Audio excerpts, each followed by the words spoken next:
за ова дискусија и за отварање на оваа тема, бидејќи ова е доста сериозна тема која што мислам дека во многу блиска иднина ќе се соочиме со огромни проблеми и како економија, и како стопанство, и ние сите како граѓани дел од оваа држава.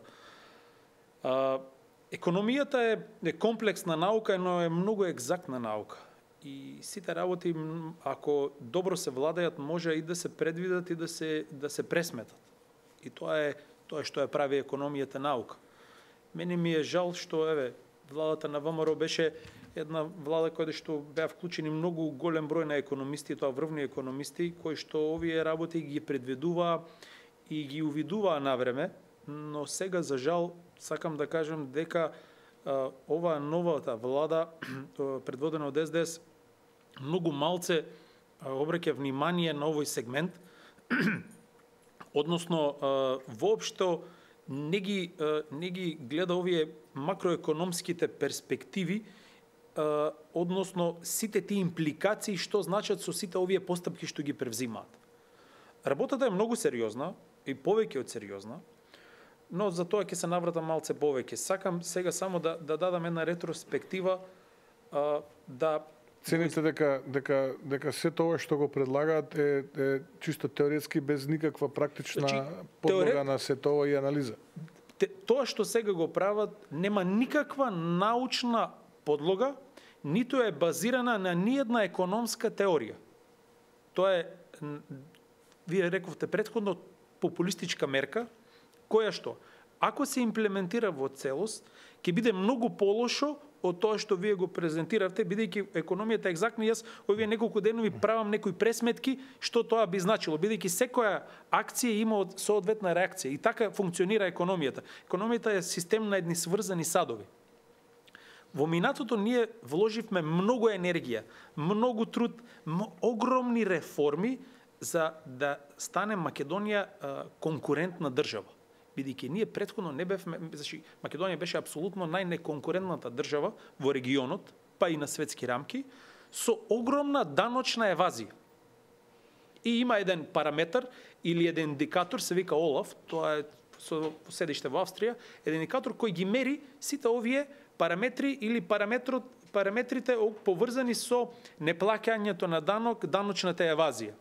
На пример, има последниве бројки беа, Македонија е над просек во европски рамки. Значи, во Македонија се плаќаа многу повеќе даноци од колку просечните европски држави. Зошто? Заради тоа што даноците беа ниски. И има таму еден еквилибриум каде што колку помалце се даноците или колку се пониски даноците, толку повеќе луѓето се стимулираат, односно се спремни да ги плаќаат истите. И затоа Македонија беше, да кажеме, една позната по тоа дека ние како систем, како општество имавме воспоставено многу добар систем, даночен систем, бидејќи беа ниски даноците и сите ги плаќа. Не им се исплатеше на никого тие да прави даночна евазија или да прави прикривање.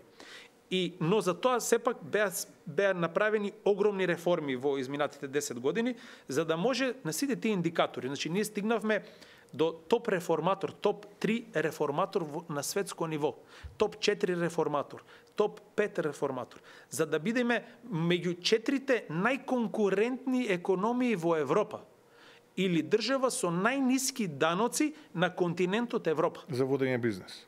Најниски даноци воопшто, најнисок ефективен данок. Некогаш зболиме за конкурентноста, мислиме за водење бизнес. За водење бизнес. Токму тоа. Така да тоа беше проследено со еден огромен процес кој го работевме патем со Светска банка. Значи го водевме со Светска банка, со врвни институции кои што заедно со нас како влада седнувавме и отваравме еден огромен диалог и за сите тие реформи што требаше да бидат направени за да можеме ние да имаме такво функционално општество.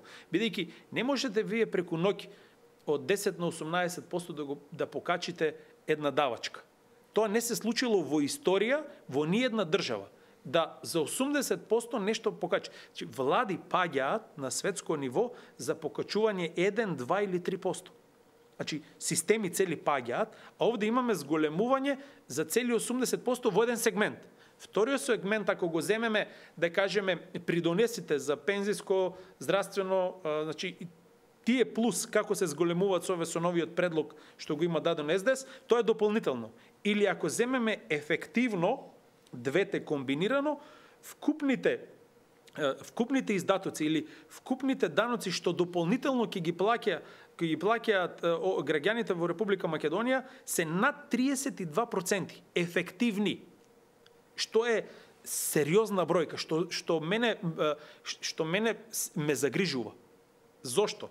Заради тоа што ако ние успеавме со тие реформи да ја направиме Македонија најконкурентна држава во Европа, со најниски даноци за водење бизнис, ако успеавме да ги донесеме сите тие странски компании, ако успеавме голем дел од граѓаните на Република Македонија кои беа го иселиле својот капитал надвор од државата, да ги убедиме да дојдат да инвестираат повторно во Македонија, да го вратат капиталот во Македонија. Ако ги успеавме сите тие работи, сега со една мерка преку ноќ за ефективно зголемување над 32%, ние најголем дел од тие луѓе ќе ги обесхрабриме и голем дел, тие се зборувам за луѓе кои водат бизниси, за кои имаат огромни обрти, кои вложуваат, тие се луѓето кои вложуваат. Значи работниците не се тие што вложуваат во бизнисот, туку собствениците или луѓето кои имаат повисоки примања. Тие сепак вложуваат. Сега баш на таа категорија ние да ги оданочиме над 32% повеќе, тоа е еден оксиморон што СДС го продава, дека еве ние ќе ги стимулираме домашните инвеститори. Како ќе ги стимулираме? Ако им ги зголемиме вкупните ефективни даноци за 32%. А повторно ќе кажеме, не можеме да забележиме кој ќе добие и на кого ќе му ги намалиме. Да. За овие што си било 10, ќе си остане 10, да. А за овие што било 10, сега 18. 18 плюс, ако ги земе, значи ефективно е над 32% ефективниот данок. Што е во светски рамки непознато, освен во некој, да кажеме, економија, еве, како во Централна Америка, во Венецуела. Преку ноќ донесоа данок што, не знам, беше над 30 или над 50%. Такво се нема случајно, такво нешто. И јас не знам ти економисти во СДС дали воопшто имаат земено во предвид било која економска теорија што е во делот на одоначување и како тоа функционира на светски рамки. Но и пракса. И пракса, бидејќи тоа е нечуено. Патем речено, да биде проблемот уште поголем. Со сите тие, еве, колку се они на власт од прилика, месеци, неколку месеци, еве, 35 дена.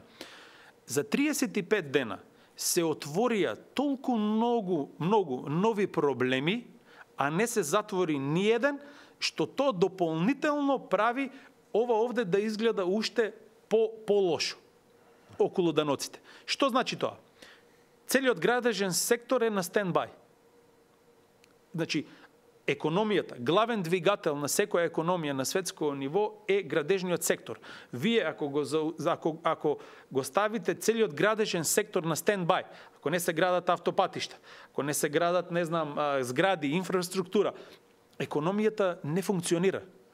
Имате зголемување на данок, имате комплетен застој во цел тој процес и од друга страна, веќе со овие мерки, со овој данок, верувајте, нема да добиеме ниту еден нов странски инвеститор. Токму тоа сега кажам, најава за комплетно нова политика кон странските инвеститори, од тие што веќе инвестирале, но и оние кои што се во фаза на носење одлуки за инвестирање во Македонија, комплетно нов пристап, нова политика, различно од онаа која што било минатото.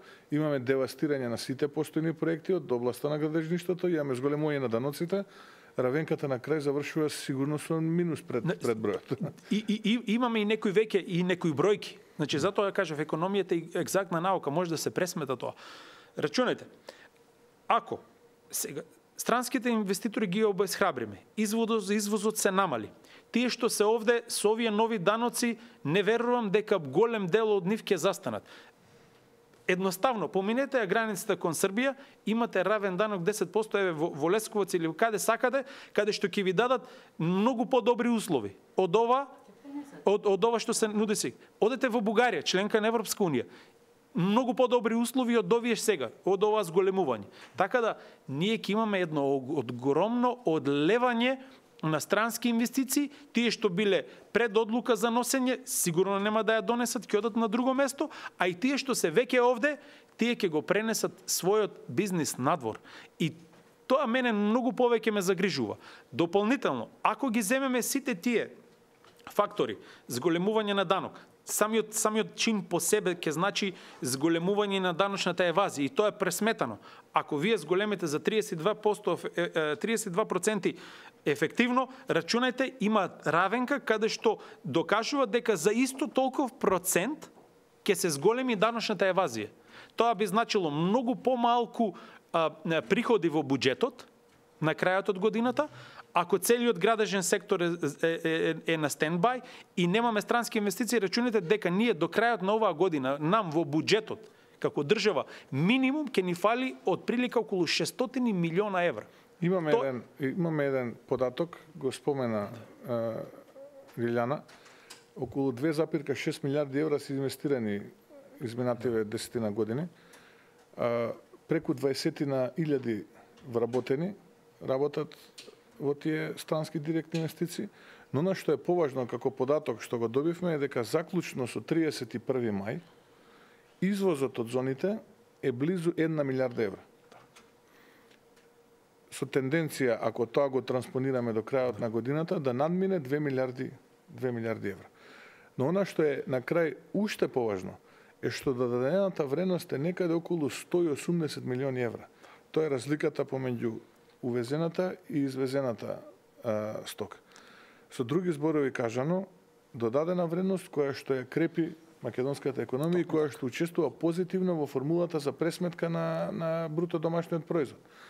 Но важен податок кој што треба да го презентираме исто така е дека повеќе од 50 милиони евра годишно е обртот што македонските компании директно го реализираат тргувајќи и соработувајќи со странските инвеститори во тие безцарински зони. Не само тоа, тие фабрики ги градат македонски компании. Тие фабрики остануваат во Македонија. Тоа е еден огромен капитал. И тој spillover ефект што сакаме да го постигнеме и на кој што почнавме ние да работиме и кој што е доста успешен проект заедно со Светска банка. Сега слушам пред неколку денови новиот вице-премиер за економски прашања каже дека тоа ќе го почнал. Не, тоа веќе е почнато уште пред неколку години. И тоа си има соодветна динамика каде што ги подготвуваме домашните компании како да станат добавувачи на странските компании. И тоа е процес што започнат и кој што треба да продолжи. Пак ќе се вратам нова на даноците. Значи, ако ние до крајот на годината нам ни фали повеќе од 600 милиона евра, може да замислите колку ќе биде тоа следната година.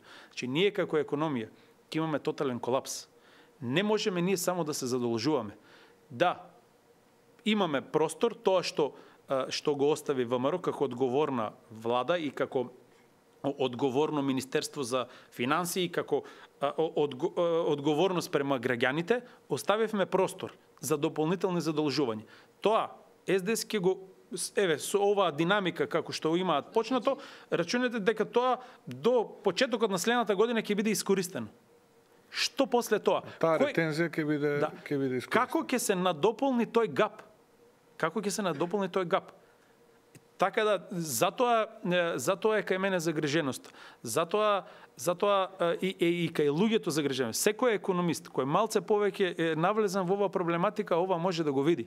Тогаш ќе се соочиме со проблемот да немаме доволно средства за плати, да немаме доволно средства за пензии, да немаме доволно средства за инвестиции. И затоа сега сакам ова да го порачам. Немојте тогаш да префрлате вината на некого друг. Сега треба тие мерки, штетни мерки, што сега се носат, треба подитно да застанат. Се што треба да направат е да имплементираат економската програма што ја започна ВМРО. Ние имаме една прекрасна програма која е светски призната програма од сите институции. И како таква се покаже дека имуна и на светска економска криза, и на европска должничка криза, и како таква програма доби голем ја крена македонската економија на некој начин. И сега, ако со тоа се застане, рачунете, тоа на крајот од денот ќе биде многу лошо за сите нас. Одговори. Значи, граѓаните очекуваат одговори. Еве, и Христијан Неделев кажа,